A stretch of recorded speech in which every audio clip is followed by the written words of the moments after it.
সকাল ৯টা নিউজে সবাইকে আমন্ত্রণ। সাথে আছে আমি নাফিস আব্দুল্লাহ। ইসরায়েলের জেরুজালেম শহরে রকেট হামলা চালিয়েছে ইরান। এছাড়া পশ্চিম জেরুজালেমে ধারাবাহিক বড় বিস্ফোরণের শব্দ শোনা গেছে। ইসরায়েলের সামরিক বাহিনী জানিয়েছে তারা ইরান থেকে ছোড়া ক্ষেপণাস্ত্র শনাক্ত করেছে। এক বিবৃতিতে ইসরায়েলের সেনাবাহিনী জানিয়েছে কিছুক্ষণ আগে ইরান থেকে ইসরায়েলের ভূখণ্ডের দিকে ক্ষেপণাস্ত্র ছোড়া শনাক্ত করা হয়েছে। হুমকি রোধে প্রতিরক্ষামূলক ব্যবস্থা নেওয়া হচ্ছে। কাতার ভিত্তিক সংবাদ মাধ্যম আল জাজিরার একজন সংবাদদাতা জানিয়েছেন একটি ইরানি রকেট সরাসরি জেরুজালেম শহরে আঘাত এনেছে। এই অবস্থায় জনগণকে শেল্টারে বা আশ্রয় থাকার অনুরোধ জানিয়েছে ইসরায়েলি সেনাবাহিনী।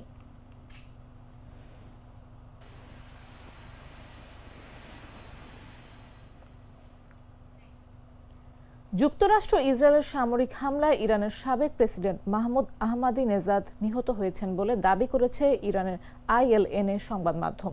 প্রতিবেদনে বলা হয় তেহরানে তার বাসভবনে চালানো এক বিমান হামলায় ৬৯ বয়সী আহমাদিনেজাদ ও তার দেহরক্ষী নিহত হন। তবে এই বিষয়ে এখনো আনুষ্ঠানিক নিশ্চিতকরণ পাওয়া যায়নি। আহমাদিনেজাদ ২০০৫ থেকে ২০১৩ সাল পর্যন্ত ইরানের প্রেসিডেন্ট হিসেবে দায়িত্ব পালন করেন। তার শাসনামলের শুরুতে তিনি শিয়া ধর্মীয় নেতৃত্ব, কট্টরপন্থী ও পার্লামেন্টের রক্ষণশীলদের সমর্থন পেয়েছিলেন। তবে মেয়াদের শেষ দিকে তার নীতি নির্ধারণ নিয়ে প্রশ্ন ওঠে। বিশেষ করে তার পারমাণবিক নীতির কারণে ইরানের উপর একাধিক আন্তর্জাতিক নিষেধাজ্ঞা আরোপ করা হয়। ফলে দেশটি অর্থনৈতিক সংকটে পড়ে। ইসরায়েল বিরোধী কঠোর অবস্থানের জন্য তিনি পরিচিত ছিলেন। তার শাসনামলে ইসরায়েলের বিরুদ্ধে সামরিক হুমকির জেরে আন্তর্জাতিক অঙ্গনে ইরান ব্যাপকভাবে বিচ্ছিন্ন হয়ে পড়ে। তবে সময়ের সঙ্গে সঙ্গে তার সমর্থকরা দূরে সরে যান এবং মেয়াদের শেষ দিকে কট্টরপন্থীদের কাছেও তিনি বিতর্কিত ব্যক্তিত্বে পরিণত হন।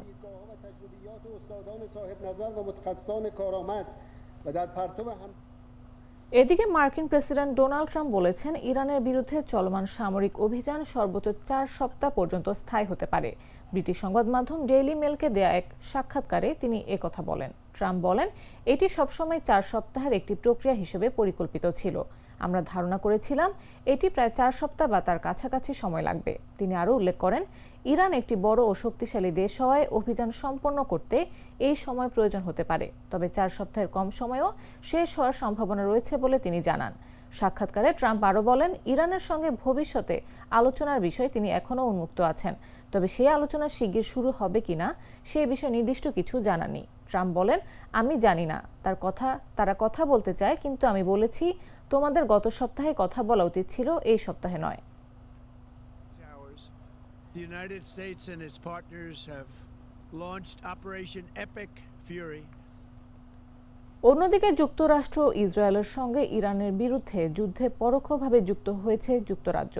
দেশটির প্রধানমন্ত্রী কিয়ার স্টারমার বলেছেন তারা ইরানের মিসাইল ব্যবস্থায় হামলা চালাতে তাদের ঘাঁটি ব্যবহার করতে যুক্তরাষ্ট্রকে অনুমতি দিয়েছেন। সোমবার এই ব্যাপারে একটি ভিডিও বার্তা দিয়েছেন ব্রিটিশ প্রধানমন্ত্রী। তিনি অবশ্য জানিয়েছেন যুদ্ধে প্রত্যক্ষ অর্থাৎ সরাসরি যুক্ত হবেন না তারা। স্টারমার বলেছেন, আমাদের উপসাগরীয় অঞ্চলের বন্ধু রাষ্ট্রগুলো তাদের রক্ষায় আমাদের আরও জোরালো ভূমিকা রাখতে অনুরোধ করেছে। আমাদের ব্রিটিশ যুদ্ধবিমানগুলো বর্তমানে আকাশপথে যৌথ প্রতিরক্ষা অভিযানে অংশ নিচ্ছে এবং তারা ইতিমধ্যে ইরানের ছোড়া বেশ কিছু হামলা সফলভাবে রুখে দিয়েছে। তবে এই হুমকি পুরোপুরি বন্ধ করার একমাত্র পথ হলো মিসাইলগুলোকে সেগুলোর উৎসস্থলে ধ্বংস করে দেয়া, অর্থাৎ ইরানের যে গুদামে এগুলো রাখা আছে বা যে লঞ্চার দিয়ে এগুলো ছোড়া হয় সেগুলো গুড়িয়ে দেয়া। যুক্তরাষ্ট্র নির্দিষ্ট এবং সীমিত প্রতিরক্ষার স্বার্থে ব্রিটিশ ঘাঁটিগুলো ব্যবহারের অনুমতি চেয়েছে। আমরা তাদের এই অনুরোধ গ্রহণ করার সিদ্ধান্ত নিয়েছি।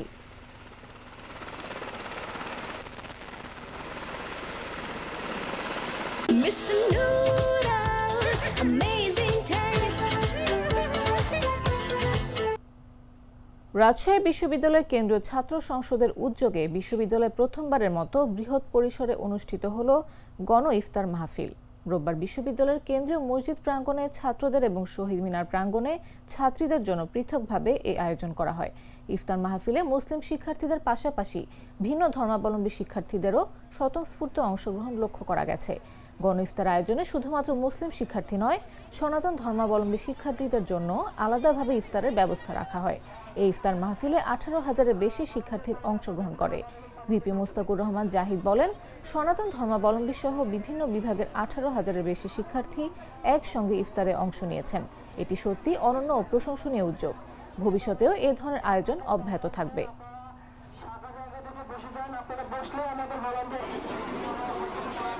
গেটে কি টোকেন ছাড়া ঢুকাচ্ছেন আপনারা? এই যে ছেলেদের গেটের কি অবস্থা? এই তোফা ভাই,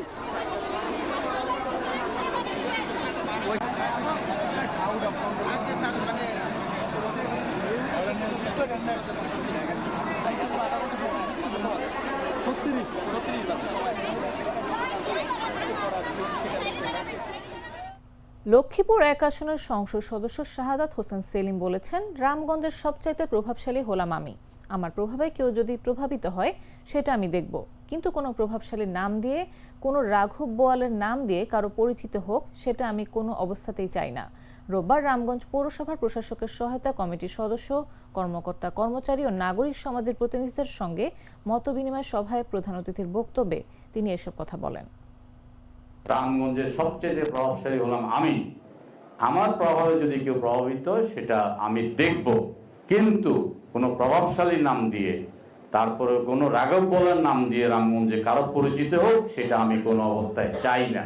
আমি জানি যে সেখানে যানবাহনের একটা সংকট আছে। আমি খুব দ্রুততার সাথে মাননীয় স্বরাষ্ট্রমন্ত্রী মহোদয় অথবা সচিব মহোদয়ের সাথে কথা বলে আমি সেখানে যানবাহন বৃদ্ধি করার খুব চেষ্টা করব। এখন সীমিত যে যানবাহনটা আছে এটা নিয়ে আপনারা মাটি কাটার যে দুর্বৃত্তরা জড়িত, দুর্বৃত্তকে দেখে চিহ্নিত করবেন এবং তাদেরকে আইনের আওতায় আনবেন। আমি ছাড়া আমার কোনো নেতা কর্মী এই ব্যাপারে ন্যূনতম কোনো তদবির করবে না। যদি করে আমাকে অবহিত করবেন, সেই নেতা কর্মীকে অপ্রাসঙ্গিক করে রামগঞ্জ ত্যাগ করার ব্যবস্থা ইনশাল্লাহ আমি নেব। সেখানে সন্ধ্যার পর থেকে স্কুলে কোনো ছাত্র যেন অপ্রয়োজনে বাড়ির বাইরে না থাকে সারা রামগঞ্জ, সেটা আপনারা দেখবেন।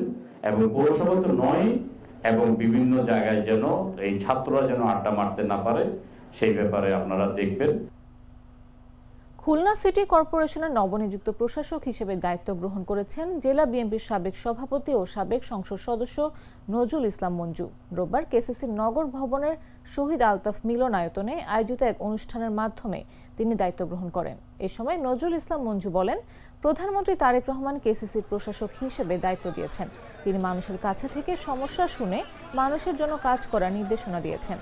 চাঁদাবাজহীন, মাদকহীন এবং একটি পরিকল্পিত নগরী গড়ে তোলাই থাকবে আমাদের মূল লক্ষ্য। অনুষ্ঠানে উপস্থিত ছিলেন খুলনা বিভাগীয় কমিশনার ও বিদায়ী প্রশাসক মুক্তার আহমেদ এবং কেসিসির প্রধান নির্বাহী কর্মকর্তা রাজীব আহমেদ।